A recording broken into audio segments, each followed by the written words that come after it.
Welcome to Off Panel.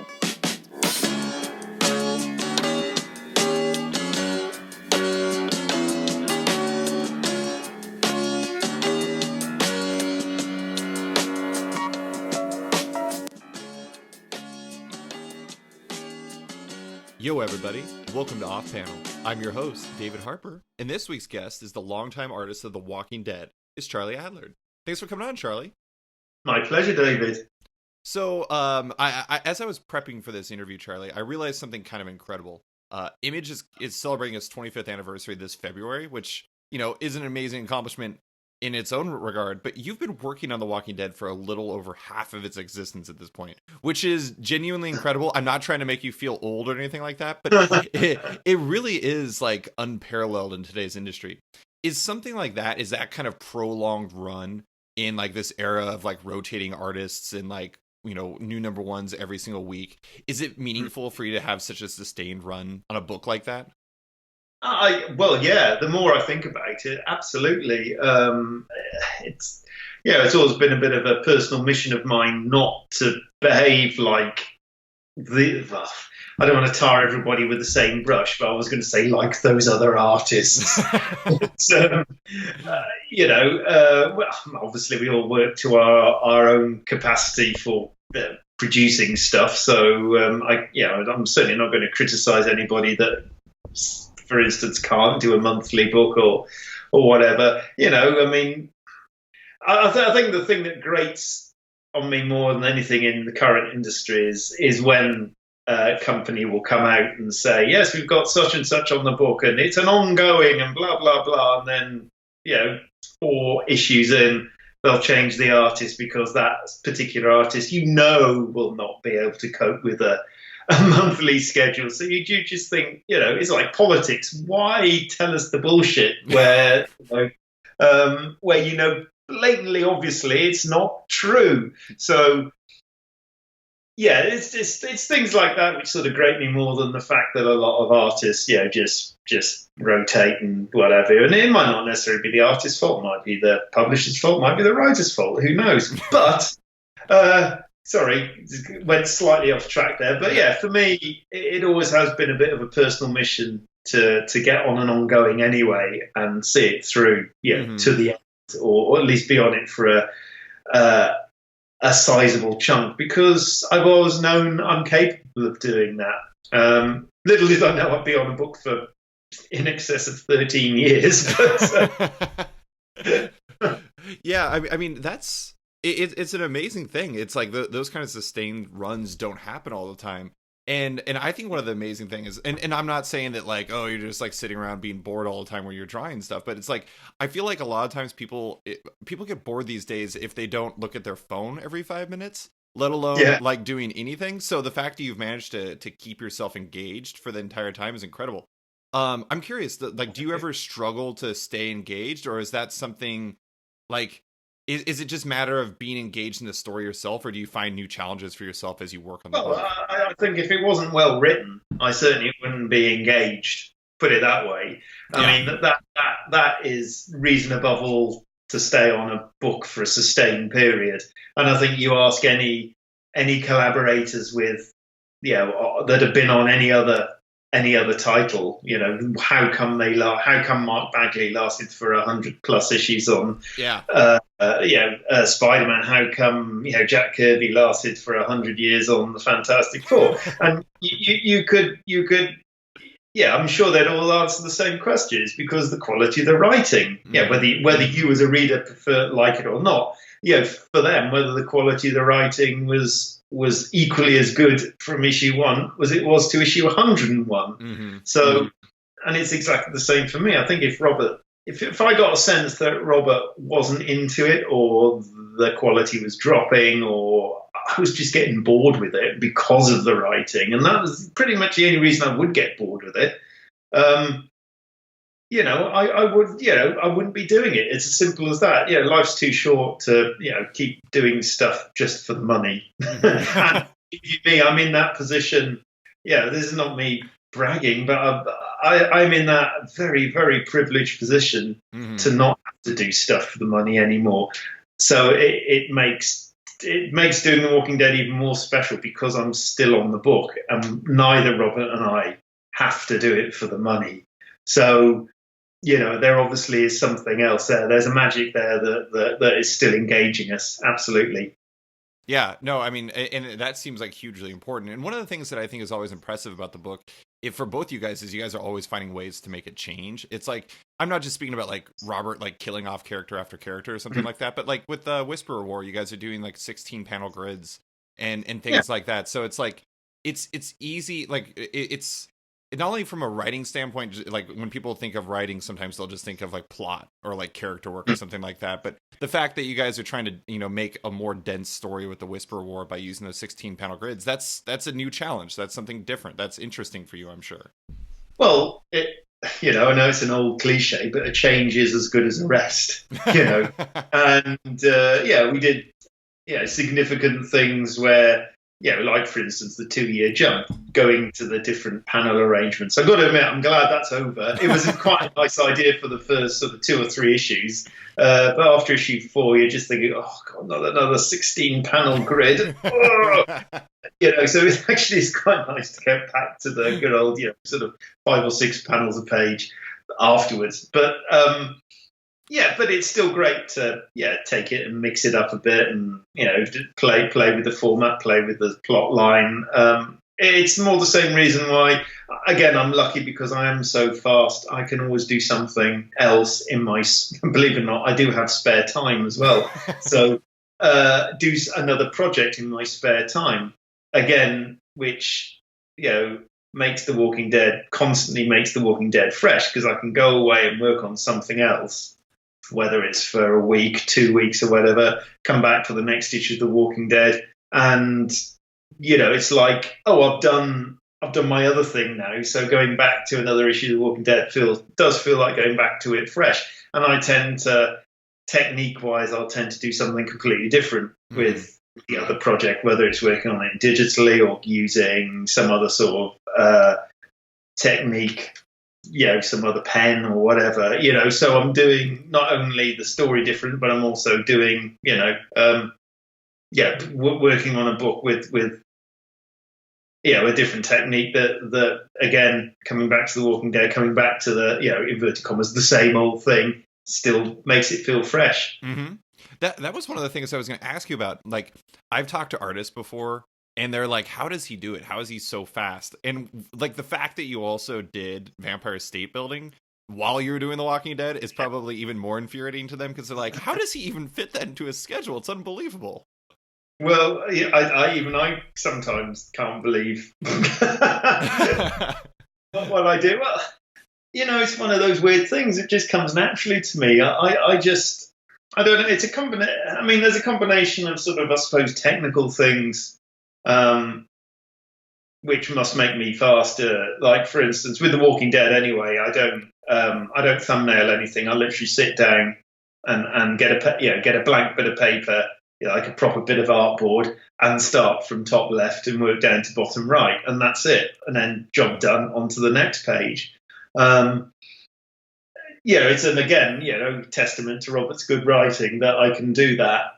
And we consciously, when we first set out on The Walking Dead, we consciously went for a very simple panel layout. Very, very sort of traditional, no frills, really good, solid, strong storytelling. So for me, I'm not having to really think about the design in terms of panels or anything. All the panels logically flow into each other. And Robert writes, basically, he's got about 4 descriptions of panels, which is, small panel, big panel, tall panel, large panel. So the limitations imposed on our own writing and drawing probably speeds things up. I'm a very routine-y person anyway. I kind of thrive on repetition, and it probably that also helps because I work regular hours and I keep I feel comfortable within a routine, so that all helps. But I think there's that X factor, which I can't explain why I'm faster than because I can obviously draw faster than other people, and I can't explain that. It's just because I am faster. I don't know. There's certainly lots of things I can't do as well as other artists. I'm certainly not sort of putting myself on a pedestal and say, I'm the greatest. I'm the fastest. But I'm certainly not necessarily, the best artist out there. There's plenty of artists I look at and weep and cry and think, I can draw like that. But at least I've always got the speed on my side. I think a big part of it is like I don't think I'd ever heard you say that before. You don't do thumbnails, so that means there's no like layout phase. You just go straight into like basically finals. I go straight in. I'm laying out as I go. I mean, there's occasionally a lot of rubbing out, but I go pretty much straight in. And I've always been the first idea. 95% of the time is the best idea anyway. So if I see it in my head, it's down on paper, and it's rare that I'll go back and think, oh no, that needs rejigging, or that needs retelling or whatever. I don't know whether that's part of how I am, and other artists, for instance, can't see that straight away, but I've always been able to see it straight away, the story. That's not to say I don't thumbnail. The Walking Dead is kind of unique. It's a book I certainly don't thumbnail. Things like Vampire State Building, I do thumbnail.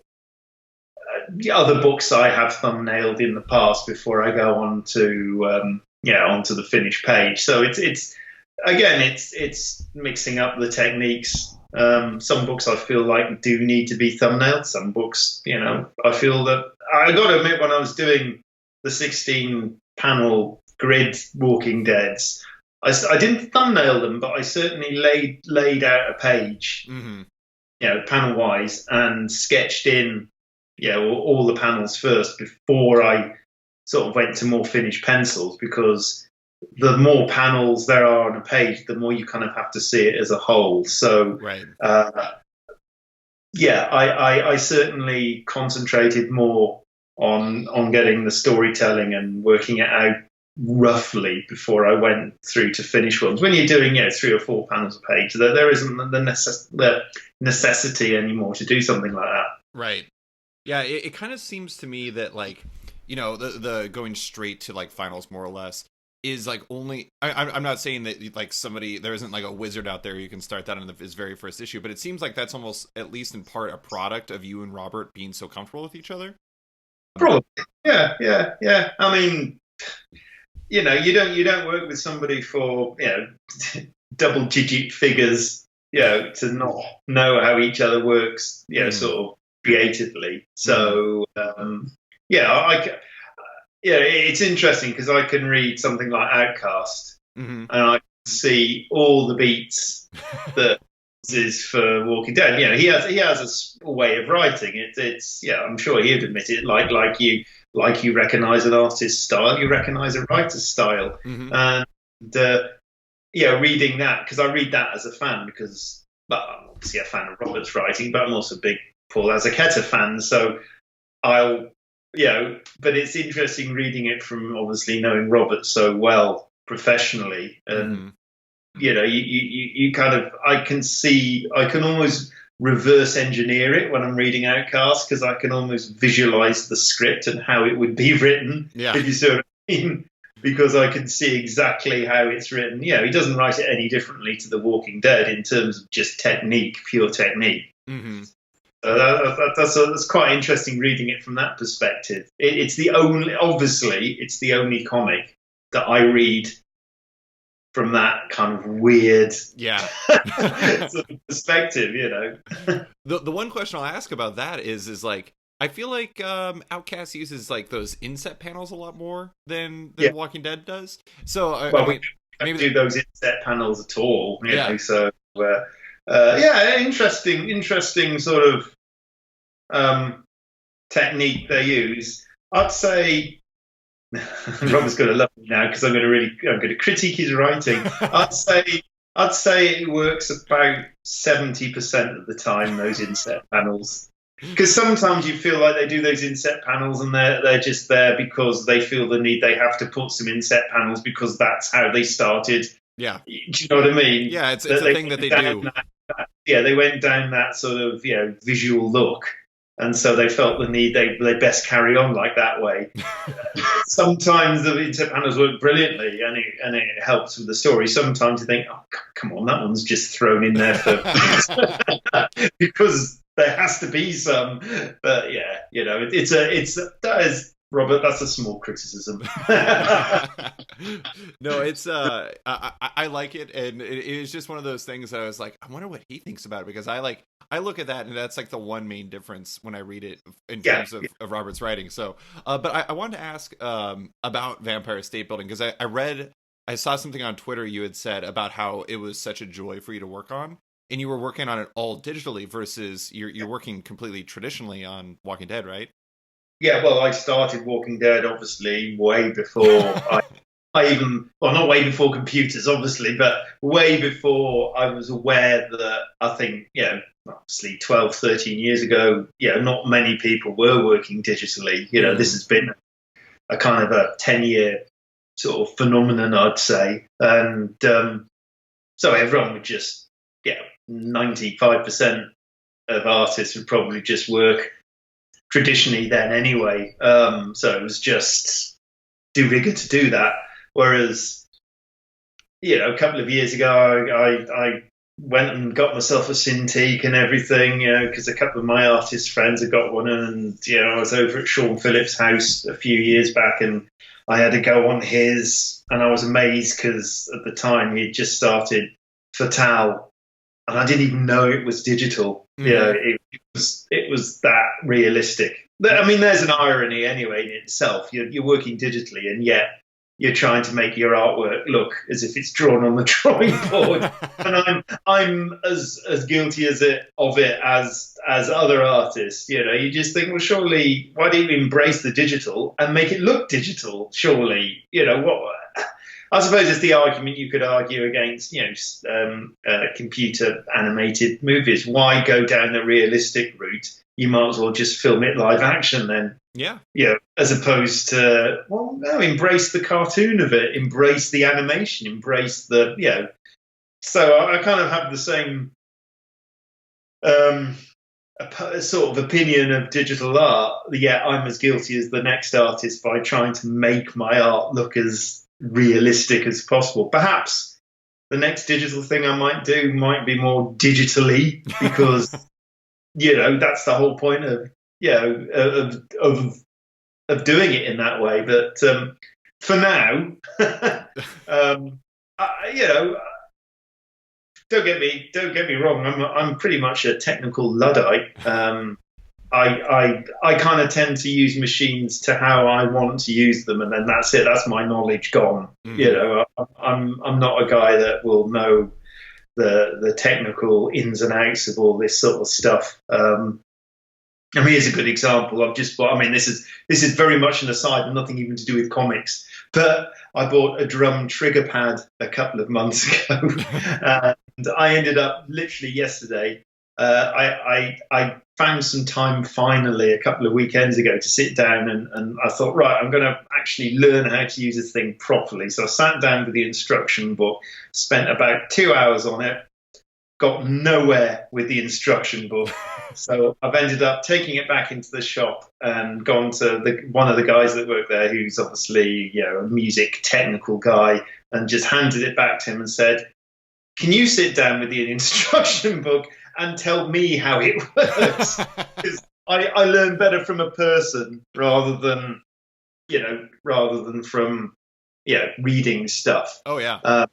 Or my initial sort of knowledge on Photoshop, for instance, and this is going back probably 15, 16 years ago, was basically a good friend of mine coming around to my house and sitting down with me and just thrashing it out, with him for an afternoon or something. And I learned more in that afternoon than I ever have done in, countless YouTube instructional things, stuff like that. So, so it was a kind of a scary thing when I first got the Cintiq because it was a big learning curve. And, I still don't know how, it's a bit similar, it was Photoshop. I probably still don't know how, 80% of it works.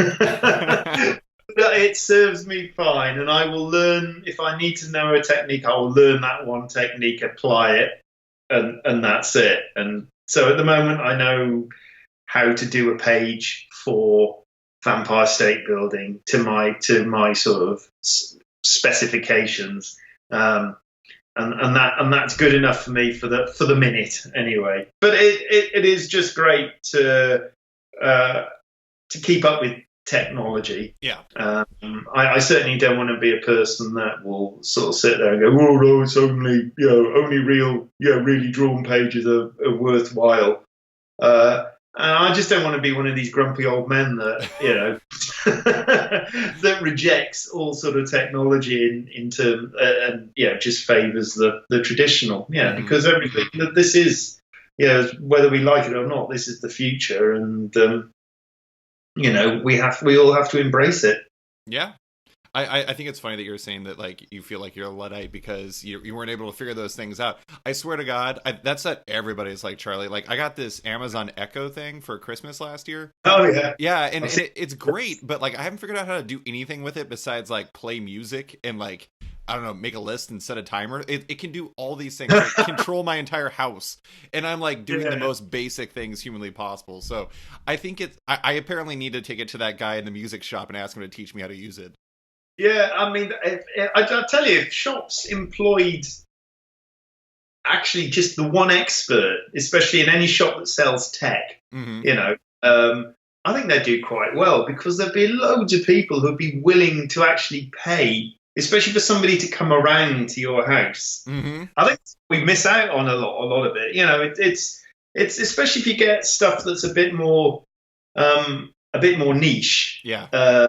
Like, for instance, going back to this, I can't believe I'm talking about this, going back to this trigger pad, YouTube is brilliant, actually. YouTube is the best instructional sort of manual you could possibly have. Loads better than the actual manual that comes with whatever piece of tech you can get, because generally you have a person talking to you and then you have the machine in front of you on the screen, and them actually pressing the buttons that you can see on your own buttons to press and everything like that. But with something like the trigger pad, there was hardly any YouTube videos on it, and most of those were just promotional ones. So you just got a famous drummer, going, "So I can do this on it," and you go, "Yes, but how? How do you do it? Not just you can do it." So yeah, so YouTube had been pretty good. In fact, it was brilliant for the Cintiq, especially because I was working in Manga Studio and I hadn't got Manga Studio before until I started working on Vampire State Building. So it was like, oh God, I've got to learn a whole massive bit of software, not just the Cintiq. I've got to learn how to use Manga Studio. Thankfully, because Manga Studio is slightly like Photoshop, it wasn't too much of a learning curve. But I tell you, if it wasn't for YouTube and various Manga Studio tutorials on YouTube, where you've literally got a guy, pressing the right buttons and showing you exactly what to do, I'd have been a right mess. I have been there. Yeah. But in the end, stores actually employing tech people, or just I would be prepared to spend serious money to have people coming out to you and actually sitting down with you, paying them on an hourly rate or whatever, just sit there, people that know machinery inside out of whatever you need, and you just say, and they say to you, "What do you want out of this?" And you go, "I want it to do this, this, and this." And they go, "Okay, this is how you do it." And that's all you want, And I reckon within an hour, they'd probably be able to teach you all that. And you'd have learned within that hour probably what would have taken you a couple of days researching on the computer or reading the manual or whatever. It's hey. I hope some industrious young person is going to listen to this and be like, I could do that. I could be that person. They're willing to pay for people to come around and teach them stuff. But for Vampire State Building, working digitally and everything, you said you kept it. You still had it more realistic, but did you find, were you trying things out? Were you kind of like, I don't know, like breaking up kind of the normal structure you do with The Walking Dead, or is it still kind of the same process just digitally? It's a different process. Yes and no. It's a different process. Yes. Yeah. Let me start again. It's a different process, but it's the same. Right. I will explain. With The Walking Dead, I will sit down with a blank sheet of paper, pencil it. In the old days when I used to ink it, then I'd just go to inks. Simple as that. Now I'll pencil it, and then I'll pencil it roughly. Then I'll go in with obviously a stronger pencil, and then almost ink it, but with another pencil. So it's a similar process, one way or the other. With Vampire State, bizarrely, I do the opposite with what a lot of other artists do digitally. A lot of artists, I notice, digitally pencil it and then ink it for real. Yeah. I've been penciling it for real and digitally inking it. I don't know why. I just feel comfortable. I seem to be faster just penciling it, sat at a drawing board. But my pencils tend to be more layout. But when I'm inking, they tend to be more sort of like layouts rather than fully formed pencils. Mm-hmm.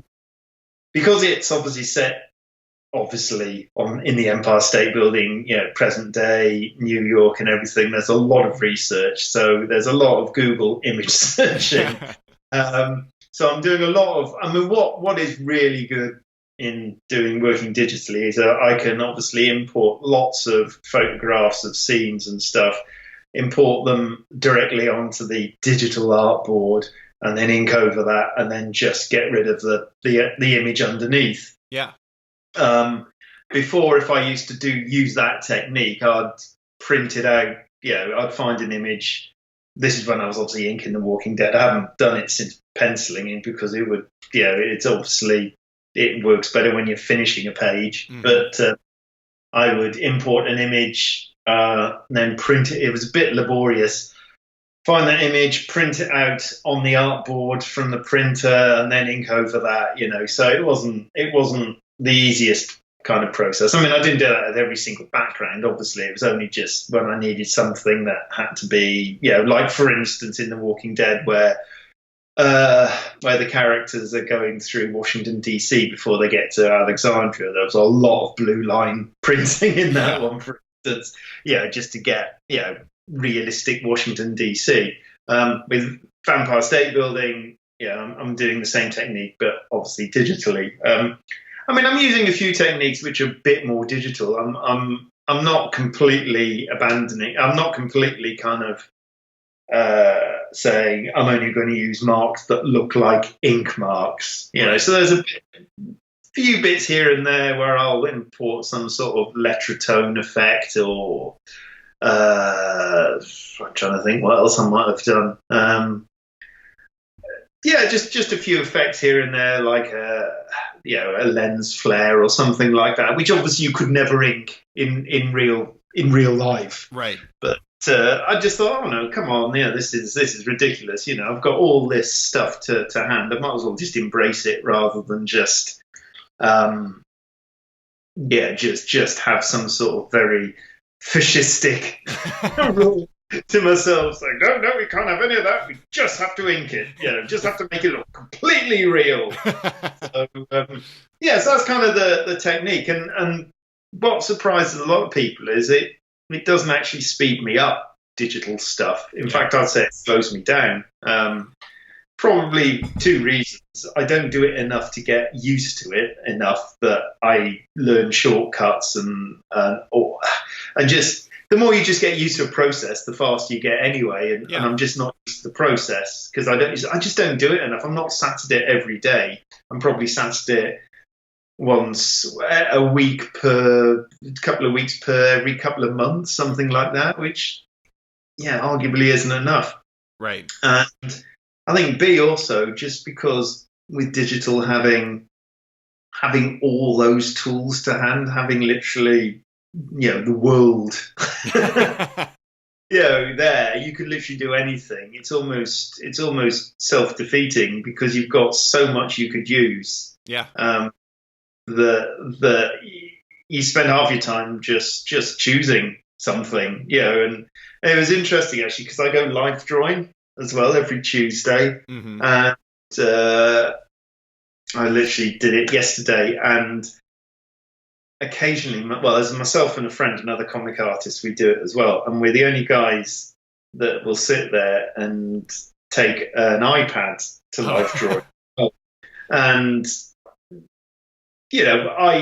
I like to, again, just like with comic art, I like to mix and match. So one evening I'll take just charcoal, chalk, whatever, pens, paper.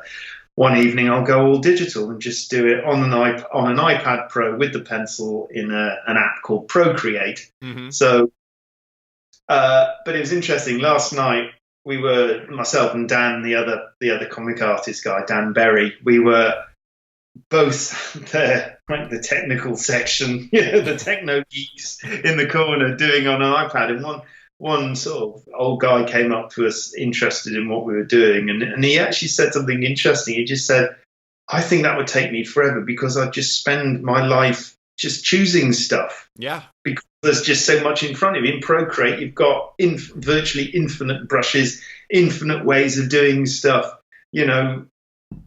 If you go in live drawing with just armed with, I don't know, a stick of charcoal, there is only one way to go with that, right? And you just go for it then, and you concentrate on the drawing and the model and everything. Whereas, unless you set yourself parameters with Procreate, you're going to just be faffing around for half an hour before you've even put a mark down.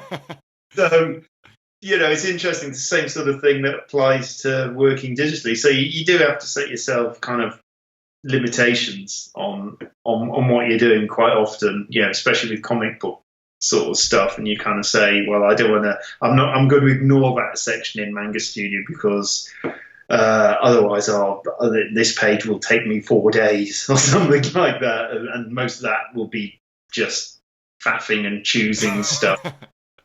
I think you just I think you actually just described one of the ways that people can fall behind schedule, because it's like that kind of thing can be crippling. You can just like it's not just like choosing different brushes. Like I'd mentioned before on my podcast, like the undo button, like when you're trying to perfect something. Exactly. It's the best and the worst thing in the world at the same time, the undo button, because it is so easy to correct a mistake, but then would you have corrected the same mistake if you'd have drawn it for real? Right. Probably not. Right. Because you end up just getting obsessed by the minutiae, because you can just like that instantly correct it. My problem with digital stuff is because it's there on my computer and I can easily go into the file and review the pages. I've never done so many readjustments on pages that I have done with Vampire State Building, just because I can. Yeah. Again, another thing that probably makes me faster on The Walking Dead is, going back to the original question, is the fact that as soon as I finish a page, I'll put it away. The worst thing in the world is to stand back and sort of go, is that okay? Is that good enough? Can I improve on it? Because if you start going down that route, yes, you will get bogged down in every single page. Okay, you might emerge with a page which is a lot better. But if you've spent, if you spent 3 hours on a page, or if you've corrected a few mistakes, but you spent 6 hours on a page, was that last 3 hours worth it in terms of literally if you were up against a deadline? And we've all got to remember comics are still have deadlines. Right. Especially a monthly comic. And in the end, it probably wasn't worth it. You might as well just gone with it and left. Hey, it's human, a few mistakes. In the end, comic books are drawn and written by human beings. So therefore, it's not a machine that's done it. So therefore, I think a lot of people that appreciate, the art form, also appreciate the fact that we are all human and there are mistakes. Right. And some of my favorite artists, I can easily pinpoint bits that have gone wrong, but I kind of like that. Yeah. It shows that they're not perfect. I don't want to see a perfect piece of artwork anyway. Yeah, at that point you'd have to kill them. They're too perfect. Well, I've always said, I think if I ever looked at one of my pages and thought, that's it, I've nailed it, I am the best. Well, not necessarily the best, but I've nailed it. That is as far as I can go. That is 100% perfect. That's when I give up, because how can I ever beat that? The whole point you want to carry on and do, be what you are. If you're an artist, is you always want to do something better than the last thing you did. Mm-hmm. Surely that is the only reason you carry on, because you want to get better. And so if you think you're perfect anyway, you won't get better then, surely. So, it is belief in yourself that you can do something better the next time that keeps you going. Right. So I want to ask about on The Walking Dead. You've been working with Cliff Rathburn for forever, but I think it was All Out War. Stefano Gaudiano joined up on the book, inking you. Do you think you could maintain that schedule without them, or was that just, especially for All Out War, obviously when it's twice monthly, you're going to have some help, but do you think you'd be able to maintain the monthly schedule without them? Well, I mean, obviously I've never would have been able to have ever done the grey tones at the same time as penciling and editing. I mean, that's kind of half the reason why Tony ever only did 6 issues, because obviously he was doing all 3 processes, and that's almost impossible for an artist to do that on a monthly scale. I could probably go back to doing the inking, though I've sort of got used to the penciling part of it now, and hey, I've said it many times in other interviews. This is no slight against Stefano, but I've always maintained that I am my own best inker. Right. And the only reason Stefano's on board is because we can get it out, regularly. Having said that, I think Stefano's brilliant, and I think he's the best kind of inker we could possibly have for my artwork. So, I'm perfectly happy with Stefano. It is just, and Stefano knows this. I've said it to him. I said, I'm an inker. I'm an inker of my own work. I am. It's bizarre how it sort of ended up after All Out War, where the only reason we had an inker was because it was bi-weekly, and no one is fast enough to pencil ink 4 pages a month. No. So, and then afterwards, Robert and I talked, and we said, let's keep Stefano on, and because then I could do things like a Vampire State. So, as much as it would be great to go back to inking Walking Dead, also there's kind of a continuity thing now. I think the people that read the book are now incredibly used to seeing this slight change of style since All Out War with Stefano. Mm-hmm. And why rock the boat again? I'm quite happy. I'm quite happy as long as I get my, shall we say, my ink fix somewhere else. I'm more than happy to carry on doing The Walking Dead as is. I mean, I did get my ink fix because I inked all of the Negan short story. Well, no, it's not so much a short story anymore, isn't it?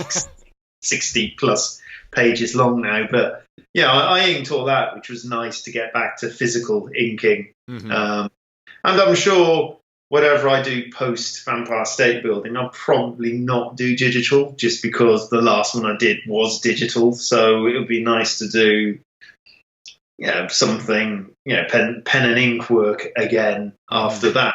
So again, shaking things up a bit, making life interesting for me, etc., etc. But then no lens flares. What are you going to do? You can't do lens flares. Well, well, after that, who knows what I might do? I might just go completely crazy. I mean, it's interesting because I picked up. I was in Lucca, the comic festival in Italy, a couple of weeks back, and just as an aside, I picked up a book, a more recent book by Breccia, and I mean, I'm not the stuff. I kind of blow hot and cold on Breccia. The stuff I've seen him do for American comic books, like Swamp Thing and things like that, have not really excited me to that great deal. I've always thought he's really good on texture and things like that. A lot more his European work is a lot more interesting. But this book he'd produced, and I can't remember what it's called because it was in Italian for starters. But you could tell he was going mental with whether it's Photoshop or Manga Studio or something. Half of it looked like it was, drawn, live. Half of it looked completely digital. But actually, it was interesting. But the stuff that was digital, looked digital, but in a good way. Yeah, which is what I was talking about before. He'd embraced the sort of the digitalness. It sort of worked with the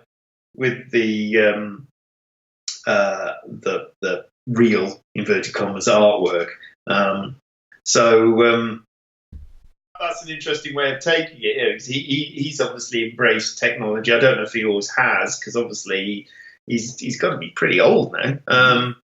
No, good on him. That's all I can say. That a guy like of that age, has gone down that route and embraced the tech.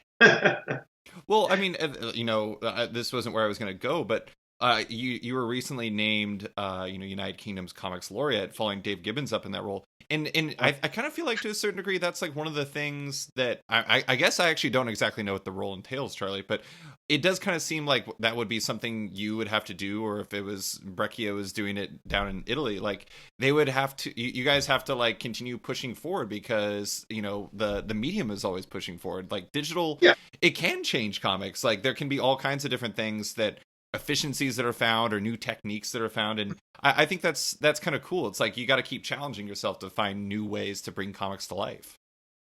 Oh no, absolutely. I mean, like I say, it's just I think you end up putting off a lot of people, especially more progressive people, by sort of just I don't know.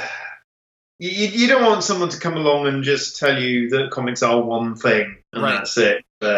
Whether we're talking about whether that one thing is, sort of more from a reading perspective or from a technique or whatever, you want someone to sort of, and Dave was the perfect original Laureate. Well, he still is actually, because I don't take over from Dave till February, but even though it was announced, he still is officially for a few more months.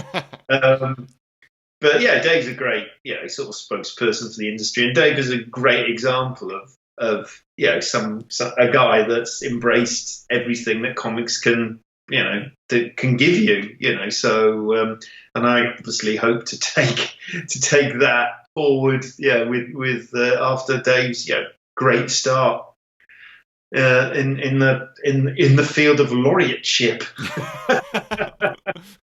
What exactly does the field of laureateship, or like what have they told you about what you'll be doing? Are you going to be going around to events and like blessing comic cons and things like that?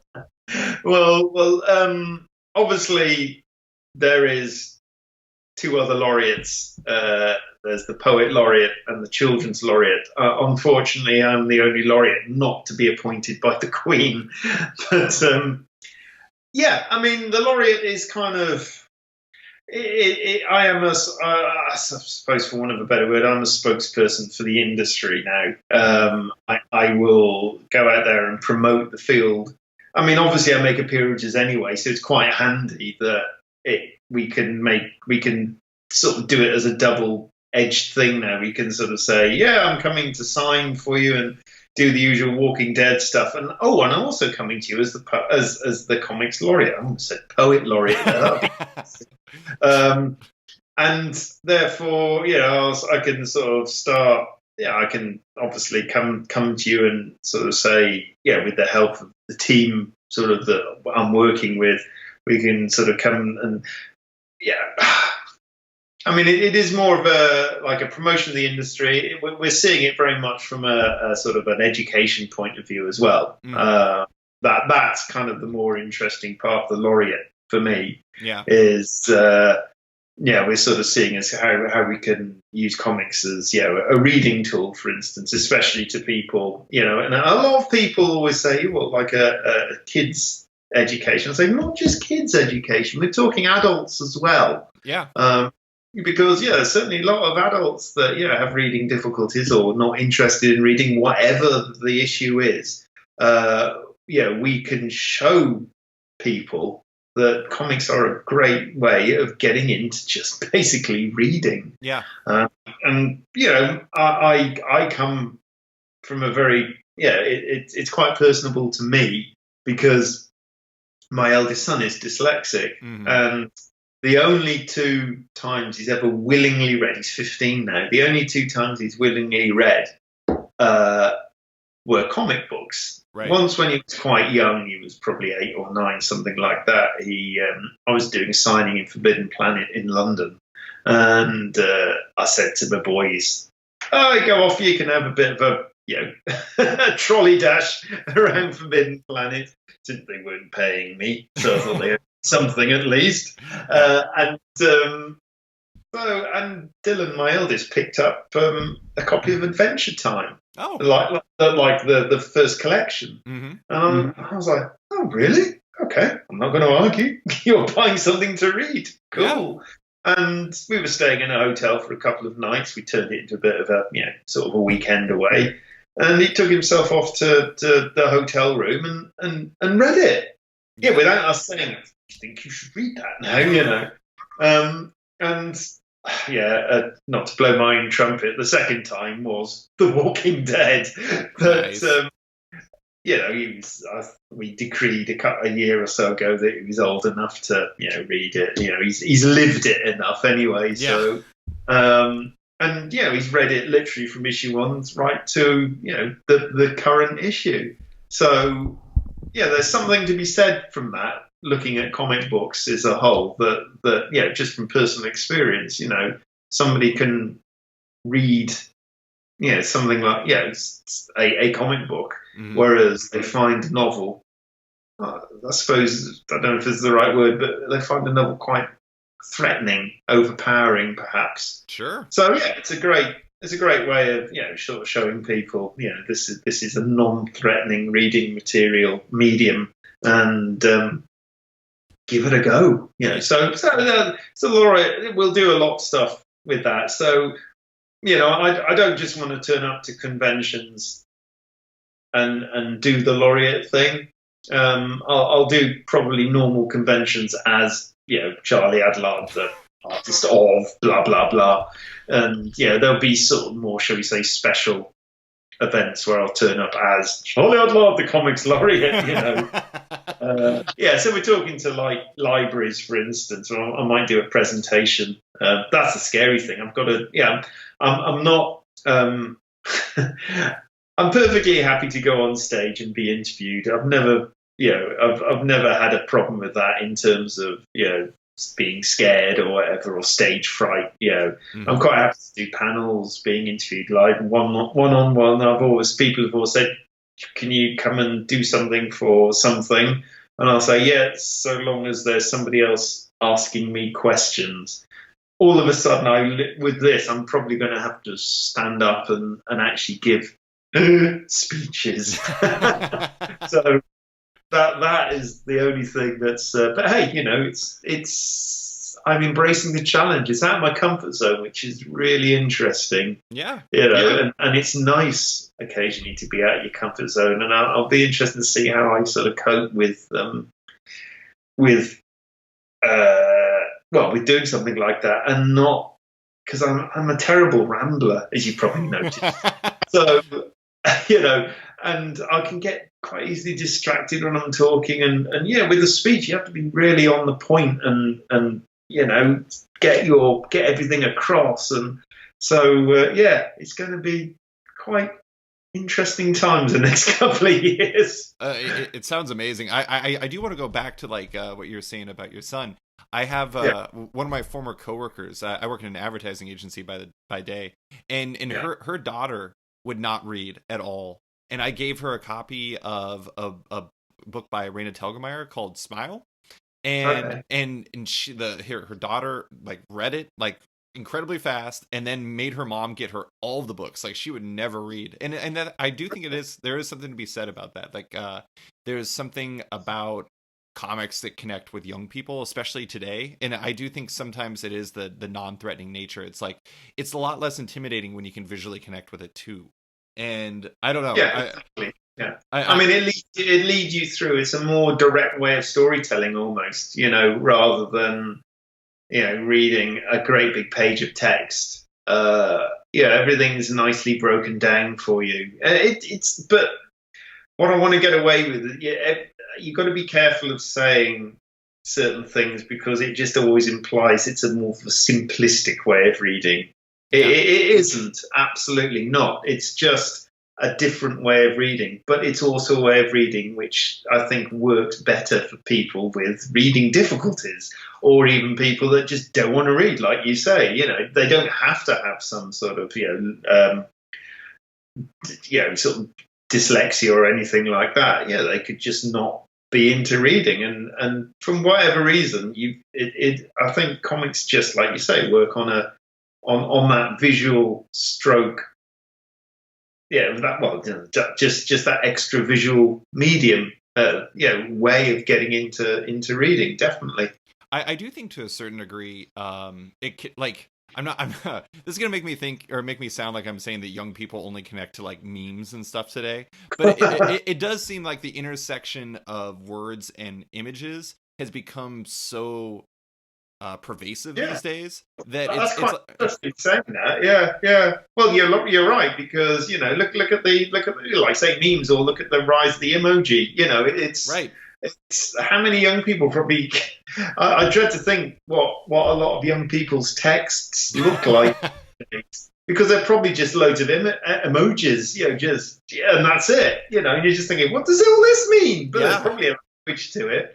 But there again, language changes. It's changed over thousands of years. So this could be the new way of talking in, arguably 100 years' time. You just don't know. We have to embrace. We also have to understand this is a modern society, and there's no point in getting all het up about how reading used to be, right? Especially classical reading or whatever. It's interesting to note how schools have gone from when, especially when I was at school, whereas really the only reading of worth was set texts or certain sections of a bookshop as opposed to other sections, if you see what I mean. Now the attitude of schools tends to be a bit more along the lines of it doesn't matter what they're reading, so long as they're reading. Right. So if they're reading a trashy magazine, that's better than not reading at all. Mm-hmm. And this is obviously a product of our the last couple of decades of our society, obviously, and people might decry that and wail and moan and gnash their teeth about stuff like that, but we're not going to go back to as it was. Right. So we have to embrace. This seems to be the theme of the our talk here. We have to embrace, the new technology, and realise that kids are, talking about kids specifically, we're not going to get them to sort of suddenly turn around and pick up a book when they've been, just looking at the screen with their phone for the last 10 years. So we have to go with their way of seeing things, and if comics is a way of doing that, brilliant. If that crosses the kind of the border over just glued to the screen of your iPad or iPhone or whatever you use, as opposed to reading a book. But how many? I bet you more kids than we think read stuff online. Yeah, Oh, what's the 100%. difference?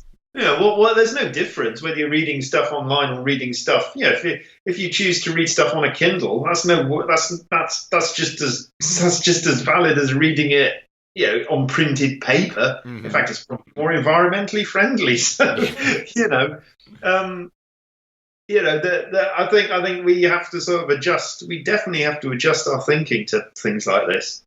I have really bad news for you, though. You know, this probably means we're gonna have to watch some YouTube videos so we can understand emojis.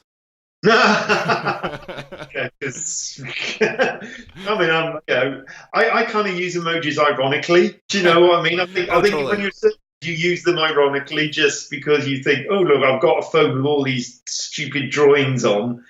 I've got to put, a pair of underpants, a picture of a pair of underpants at the end because that's kind of funny, or whatever. Yeah. I feel like whenever I send an emoji, I'm always concerned that somebody's gonna find me out as like this like phony emoji user. They're like, that doesn't even make sense, and I'm like, no, Yeah, you know. hopefully, yeah. Well, I'm so tempted because now well, I don't know on other phones, but on an iPhone now, when you're doing writing anything on an iPhone, it now comes up, with the uh, the spell check and everything, and now you've got that top line which suggests the spelling of words even before you finish them. Now it suggests the emoji to go with it. And I'm so tempted to constantly stick the emoji in after the word that's suggested. You just think, oh, this is just, oh God, this is modern society.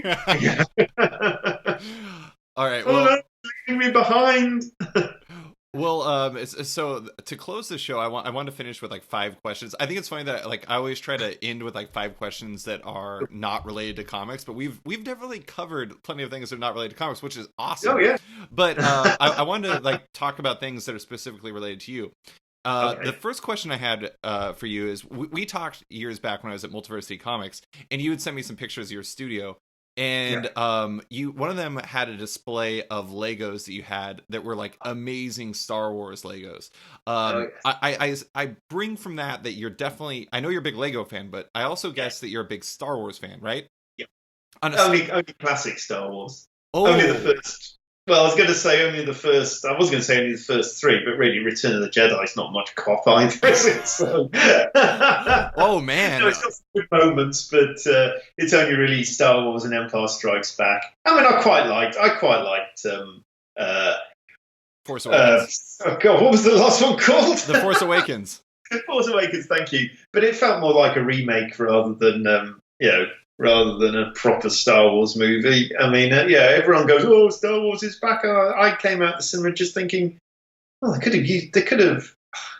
I suppose it felt like I felt a bit not sorry for George Lucas, but I felt like, God, he's damned if he does, he's damned if he doesn't either. Do you know what I mean?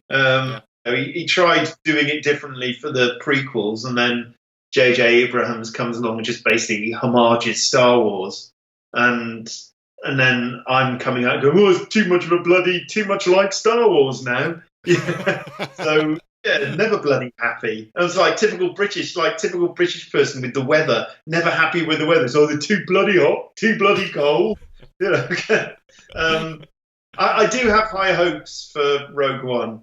I got to admit, Rogue One does look really good, and I'm one of the people that stands by Garth Edwards' Godzilla. Yeah. I love Godzilla. I thought that's how to do Godzilla properly. I know it was just plot holes everywhere, but as Godzilla himself was just bloody amazing, and I'm a big Godzilla fan as well. So that was the Godzilla movie I wanted to see, and because of that, I've got high hopes with him and Rogue One, and it does look like I think it's a case of like, Force Awakens is like, right, we're getting the right attitude. Now let's go for it. With Rogue One. Now we've got the universe back. Let's do something in that universe, but something different. So Yeah. So yeah. No, I was. Oh, sorry. Go ahead. So I was that answering your question? Because I sort of went off on one before you even asked the question. you nailed it, because I was going to ask how excited are you for Rogue One, so that's perfect. But there you go. I've answered it. Yes, I'm very excited. Actually, yeah, I'd say more excited for Rogue One than I was for The Force Awakens. Actually, because by the time I got to see The Force Awakens, I was aware of how it was playing out. And I'd read reviews, etc., etc. I wasn't one of these people who went to see it on, day one, first showing. I probably saw it the next week. I can't be bothered with any of that anymore. I'm too old. So, Rogue One, I'll probably do the same thing. I do enjoy Star Wars through my youngest son, because he's a massive fan and he's looking forward to it equally as much as I am. So it's kind of cool to go and see it with my 11-year-old, because we'll both equally love it. Yeah. Two things in there. I have to agree. I really liked. I thought Gareth Edwards' Godzilla was great, and I loved how he handled it. I grew up watching the old Godzilla movies, and I thought that the way he delivered it, where it was kind of like you incrementally got more and more of the monster until the end, when you had the big payoff, was very much like the original ones to me. Yeah, absolutely. Especially in today's CGI obsessed movie world, to not give you all the battles, I thought was a genius move, because it just made you really want that final battle, and it did pay off as well. And it was just great being so frustrated through the film, because you saw when they fight in Las Vegas, and you just see the aftermath, and then even when he gets to San Francisco, and you get that bit where they all go in the shelter, and Godzilla's just about to be attacked by the Mutos, and the doors close, and you just think, this is amazing, this is perfect. Because you just go, no, what the? Yeah, but it's brilliant, because it just gives you that real sense of, I really want to see it now, and which you don't get in so many of these sort of big blockbuster movies. Mm-hmm. Yeah, we'll forget about the whole bit with the nuclear bomb, because that was awful. But I still really rate it as a movie, because he just treated the main subject matter perfectly, Mm-hmm. Yeah, I completely agree. So next question, related to that, I mentioned you have a fair amount of Star Wars related Legos, amongst other things. You're a big Lego guy in general. What is your favorite Lego set that you own? That's easy, because it's a bespoke Lego set. What? I had a 3 foot tall, 4 foot long Mecha Godzilla made for me out of Lego. Oh my god, that is amazing. Yep. I love Mecha Godzilla. Sorry? I said I loved Mecha Godzilla growing up. Well, it's perfect in Lego as well, because Lego is a perfect medium for making something like that. A Lego Godzilla would be great, but it's just because it's bricks, and it's no matter how rounded you make it, it's still square bricks. Mm-hmm. It doesn't work as well for organic stuff. I've always a Lego purist. I think, no, embrace what Lego is. Again, this is a similar theme to what we've been talking about. Embrace what Lego is, because it's all square brick. Okay, there are round bits, but generally Lego always works better for technical stuff, cars, vehicles, spaceships, whatever. So it works infinitely better for Mechagodzilla, a robot, than it does for a dinosaur. So that is and the same guy's actually building me a Battlestar Galactica. Oh my god, that is amazing! About the same size. So the next question I have for you is, we've talked about the fact that you had, it was a drum trigger pad, was that what it was? Yes. So you played drums in a band called Cosmic Rays, which I just want to point out is an amazing name. If you and Cosmic Rays could open for any current band, what band would you want to open for? Ooh. Okay, all right then. Oh God. Well, I would open with them. I mean, it's kind of there is a band that I just absolutely adore. You wouldn't have heard of them because they're only small. They're quite small in America. I don't think they've even come over to these shores yet. We'd probably be just as famous as they were actually here. That's the irony. But there's a band called Bent Knee, which I mean, I'll just go look them up online. They're very hard to describe. They're sort of art, prog, rock. Oh God, with a female singer, with a violinist. It's just unbelievable stuff. I love them. They've got 2 albums out, but again, they're small in the States, so I think they've done one European tour over here, and they didn't even come to the UK, much to my annoyance. They're so small. They even answer. I even posted a few months ago on my Twitter page how much I like the band, and they replied to me because they're they've only got 1,000 followers or something. They said, "Thanks, Charlie." I was quite jazzed about it. I was like, "Woo-hoo-hoo!" But I'd open for them because they're my current current favourite band at the moment. Awesome. I'll have to check them out. Yeah, and because they're quite small, they wouldn't be intimidating. You wouldn't have to play a stadium or anything. It'd just be a nice little club with about 100 people in, which is about our standard. Well, 100 people. If you take a 0 off, that would be our standard. Next question for you. Every artist has influences, whether it's comics, classic, paintings, etc., movies, whatever. What influence for you do you think people would be most surprised by? Apart from Lego. No, Lego could absolutely be in. Well, the thing that's probably furthest away from comic book artwork in terms of what influences me is I am a big fan of American 60s illustration. Probably, well, not necessarily American, but it's most of it does come from the States.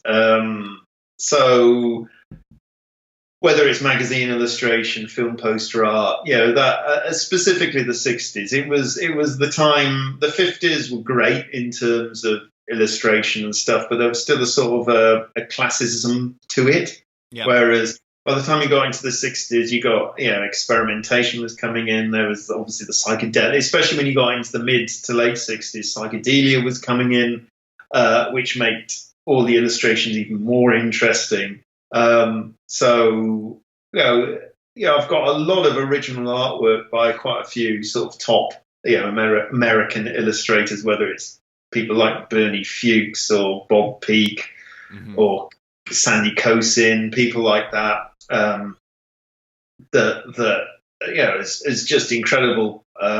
It is a big influence on me, and it's interesting because there's a lot of just sort of going back to comics for a sec. A lot of the artists I like in comics, I get the feeling they are also equally influenced by that stuff, and some of the guys that I really like are kind of arguably are more illustrative in the way they approach comics. I think I'm also equally influenced, perhaps not as much, just because, especially because most of them are ink themselves. And if you're looking at Walking Dead, it's not as not as strong with stuff like that. But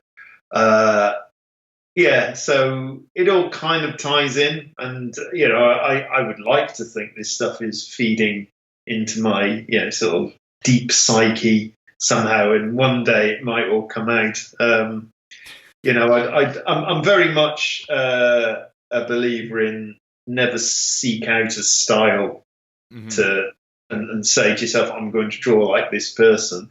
Just let it infuse through you and find your own style from within. But hopefully there will be elements of that your influences as well, but not so direct that you just look like you're aping somebody. But that's probably my biggest influence outside of the world of comics, definitely. Fitting your theory that other artists pay attention to that, this is the second straight episode of my show that Bernie Fuchs has come up. So, oh, really? Yep. I had John Paul Leon was on my show last week, and he brought him up. Oh, that's interesting because I love John Paul's artwork. I think he's great, and he definitely has that illustrative style. And it's nice, interesting to know that we're both influenced by the same. Bernie Fuchs is probably my most favourite American illustrator, actually. If I had to be pinned down and said, come on, you can only have one, Yeah, Yeah. that would be the one. That would be the one. I mean, I think because I mean, for instance, I'm a big Bob Peak fan, but there's a time, Peak was great up until sort of the late 70s, early 80s. And then he just became a bit too obsessed with airbrushes and, sort of his sort of streaky rainbow effects that I just didn't like, because he just left the painterly then. Whereas Fuchs, there's not one single period of Fuchs which I don't dislike. He remains strong, in my opinion, anyway, right to the end. So yeah, a true genius, absolutely. So last question I have for you. When I ran that the studio shots of the shots of your studio back when I was at Multiversity Comics, those were shared on Twitter, and I remember there were several like prominent artists who were like just blown away by how clean your studio was. They were like, they were actually kind of mad at you, I think, because it was so clean. They're like, how is this possible? So my question is it's twofold. Was that just for the photo? And second off, if it wasn't, why is it so important for you to keep your space clean? No, it wasn't just for the photo. I am generally, it's not necessarily clean, I'm just tidy. I just am. That's just me. My mum is a bit obsessed about cleanliness and tidiness, so it's obviously rubbed off on me. I've just been a bit, I'm just like that. I have, everything has to be in the right place for me. I'm slightly, sort of OCD about it, I suppose, for want of a better word. That's just at the end of a working day, I have to have my pens in a kind of a certain spots. I leave the studio in exactly the same way as I started in the morning, if you see what I mean. I just can't abide clutter. If I lived on my own, my house would be one of these, super modern, kind of clean line, with one magazine placed in a certain way on the coffee table, that sort of thing. Everything would be put in cupboards. Just stuff like that. I just like space. It's kind of nice to not live in clutter. I don't know. Perhaps an uncluttered space is an uncluttered mind. Who knows? But that's just how I am. Literally is how I am. I mean, I'm lucky, but like I say, doing comic books, it's not the messiest of art forms either. If I was a painter or a sculptor or sculptor or something like that, imagine what state, and I've seen, any painter's studio is a right or state just by the very nature of, what it is. But, generally we work in, on small paper, never really more than A3 size. It's pen and ink. It's the tidiest of all, the smallest and tidiest and least messy of all kind of, mediums, or digitally, which is even more tidy. So it's almost quite amazing that certain artists get themselves into a right state because there's no reason to. But that's just how I've always been like that. Literally, that is just me. That's just how I like my space. It's as simple as that. Yeah. I mean, so long as if you can produce the same amount of work of good quality, living in a shit pit, fine. Absolutely fine. I'm not criticizing anybody for how they live at all. It's like each to their own, etc., etc. But my own is a nice tidy space, and that's it. It will forever be like that. I don't think there's anybody else that has all their Lego in glass cases. It is a beautiful setup, though.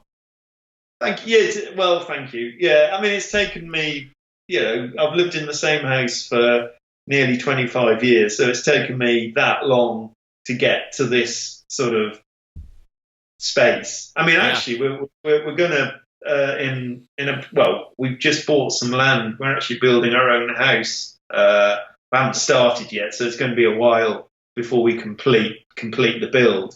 Mm-hmm. So it's very exciting. I mean, obviously, the most exciting thing for me is building my own bespoke studio. So that is going to be very exciting. That's amazing. Yeah, and just having it even more how I want it than how I've got this, and this is kind of pretty much there. I haven't really got any faults with my workspace now, but to actually have a blank canvas and go, right, what can go where, and how do I, there are just a few things here and there, like how, my computer setup is not 100% ideal, if you see what I mean. Pretty good, but there are things I would change about it. And to be able to go in there and go, right, I'm going to build a desk where I can put that there, and that will work there, and and hide all the wires and things like that, which will make me even more ridiculously tidy. It's amazing. Well, Charlie, that's actually all I have for you. Thank you so much for chatting with me. I really appreciate you taking the time. No, I really enjoyed that, David. Thank you.